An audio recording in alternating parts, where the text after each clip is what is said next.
Zipping, Zapping, Zooming Bats by Anne Earl.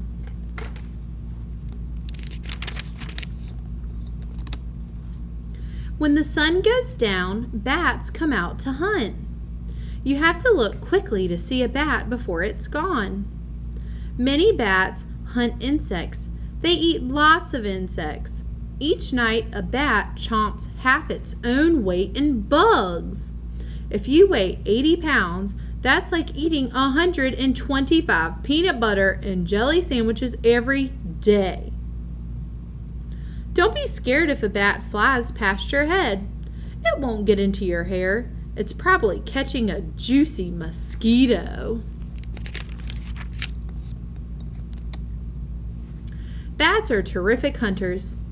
A little brown bat can catch 150 mosquitoes in 15 minutes. The gray bat can gobble 3,000 insects in one night. Bracken Cave in Texas is home to 20 million Mexican free-tailed bats. Together they munch 250 tons of insects every night. It's a fact that bats help get rid of insects that bite people. Bats also zap moths, beetles, and grasshoppers. These insects eat farmers' crops, the food that you and I need.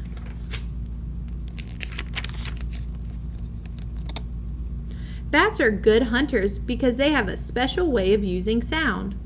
Bats make high beeping sounds. These sounds are too high-pitched for our ears, but bats can hear things ours can't. The beeps go out from the bat in waves. The sound waves hit objects around the bat. When sound waves hit an object, they bounce back. The bounced sound waves come back to the bat as echoes. The bat can tell by the echoes what kind of insect is near and exactly where it is. Then the bat can catch it. We call this echolocation. The echoes that bounce off of a tree sound different from the echoes that bounce off of a bug. Bats can use echolocation to hear things that are in their way. They can zoom fast through dark forests and black cave tunnels. If a bat gets into your house, open a door or window. The bat will echolocate and hear the opening it can use to fly out.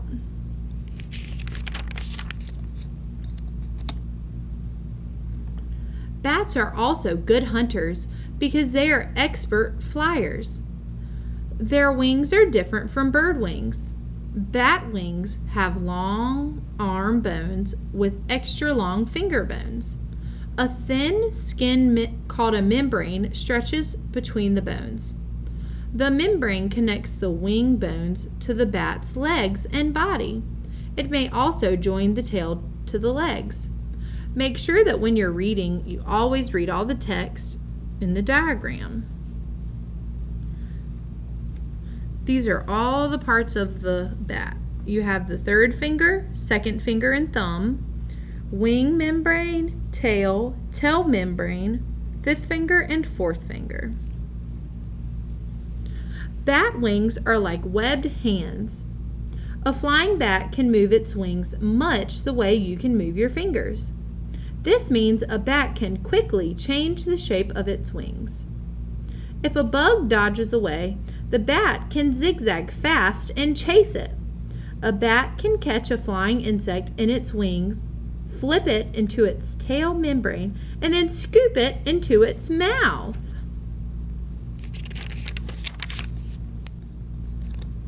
Bats have hooked claws on their toes and thumbs. When bats sleep or clean themselves, they hang upside down by their toe claws. They use their claws to move around on their roost, to comb their fur, and to clean their ears. Bats keep themselves as clean as cats, using both their tongues and claws. Because bats fly at night, many people are scared of them. Sometimes people tell scary stories about vampires that can change into bats.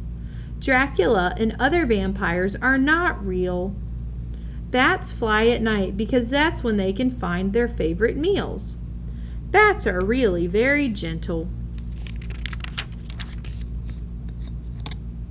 In winter, many bats hibernate. This means the bats sleep deeply.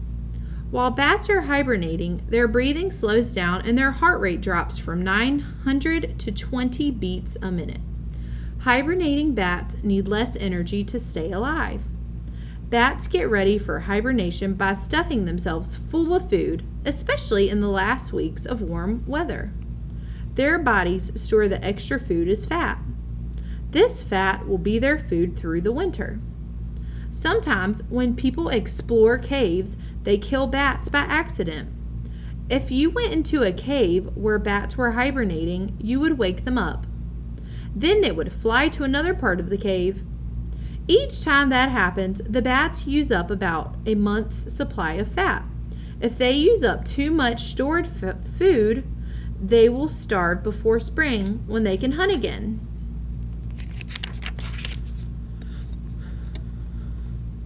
If you go into a cave in June or July, be sure to look for baby bats. If you do see pups, never touch or bother them. Leave quickly and quietly. Bats are mammals. They are the only flying animals that nurse. This means that the mother's bodies make milk to feed their babies. Bat pups hang together in large groups called nurseries. Each mother returns to feed her pup at least twice a night. The pups need their mother's milk to survive. If you disturb a nursery cave, the frightened mothers may leave and the pups will starve. Besides disturbing the caves, people harm bats by destroying their homes. People close off their attics and tear down old barns. They seal off empty mines and cut down forests where bats like to live. Several kinds of bats are now in danger of dying out. In some places, there aren't enough bats left to keep down the number of insect pests. Farmers lose crops, and mosquitoes feast on us. People could use poisons to kill bugs, but poisons can be dangerous to humans, other animals, and plants. There are many ways people can help bats. Some people put bat houses in their yards. Public parks and nature centers may have houses for large groups of bats. Groups who care about wild animals are putting gates or on cave entrances. Bats can zip easily through gates, but people can't.